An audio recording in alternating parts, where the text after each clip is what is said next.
and now I have a blank screen. You should know by now how to bring in a new workbook.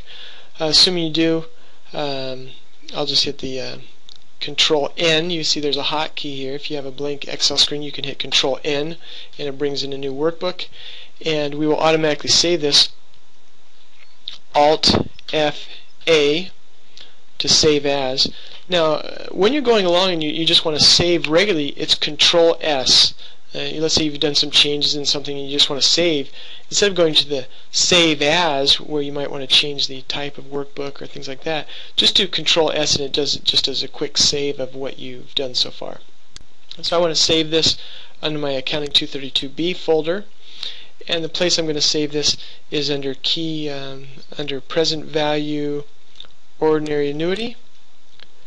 And I want to change this to an Excel workbook, which is Excel 2007. You can see this is the example I just showed you, which is a pre-video, and I will call this one 232B Present Value of Ordinary Annuity. This will be the post-video one because I'm creating the whole thing again from scratch. The titling is pretty easy. I'm just going to try to get through this as fast as I can to save some time for this video. You can just follow along in typing what I'm typing. This is the key financial functions. This is present value. Prepared by Kevin, I think I'll put that in column B actually. Maybe column C. Kevin Kimball. Prepared on, and we'll just do today. And the purpose of this workbook is to provide a schedule that computes the present value of an ordinary annuity, i.e. where the annuity payments are made at the end of the period. Our data section, I'm going to put this in column B and call it the data section. My answer section will be in 17. And I'll have a backward proof here on row 23 and a forward proof on 17. So starting with our data section, we have our rate, and I hit the tab button to tab over interest rate, and I'll put in 10% while I'm here. Next, N per tab number of periods, and this will be tab 10, and then PMT payment amount, and this is going to be 62,745.39, and actually the number is a lot longer. In fact, why don't I give you that full number now, just so we don't have a reconciling difference later on. That full number is 62,745.39 488,25115. The reason that's such a specific number is because I did a goal seek to determine what the payment amount would have to be in order to earn $1 million. So I'll show you a goal seek later on as to why that number came out to be so specific. And this will be $1 million. And the type of annuity, I'm just going to tell people, hey, this is an ordinary annuity. And you have to put in a 0.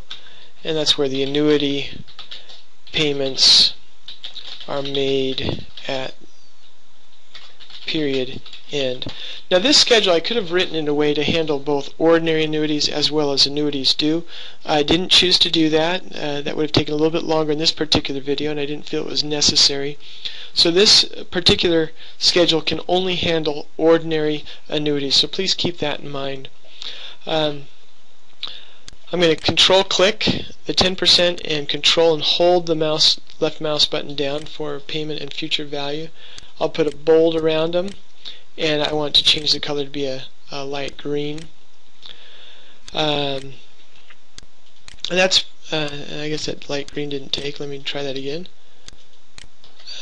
Choose my light green there. Okay, now I'll go into my answer section. I won't deal much with this right now. I'm just going to label it present value, check figure, control C, and go over here. Maybe this won't save me much time, but future value. So I just hit the F2 button to edit that. Now I can go down to my backward proof, and the titles will be period, end, balance. In fact, this looks like I'm off just a little bit. I want my backward proof to be on row 22. Yeah, I want that to be there. What I did, Control X, Control V. That was in 23. I hit Control X, which is cut, and then I hit Enter, or you could have hit Control V. And I'm going to go here to 25. Hold the Shift button down, end, right arrow key, Control X, go up one, and hit Enter, and that puts it on the new row there. So I'm back to how I wanted it. Payment, interest, begin, balance, and check figure.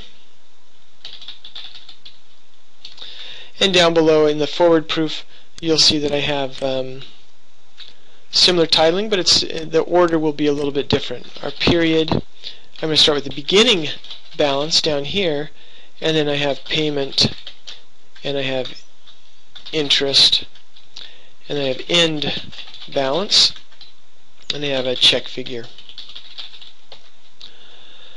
Alright, so that's kind of the basic setup. In my periods, I'm going to go 10, 9. I've got a sequence going, so I'm going to highlight those and drag and drop down to 0. As you've learned in maybe other videos, I could have written formulas to compute this and put in blanks if the data was not complete. I won't take the time on this video to do that.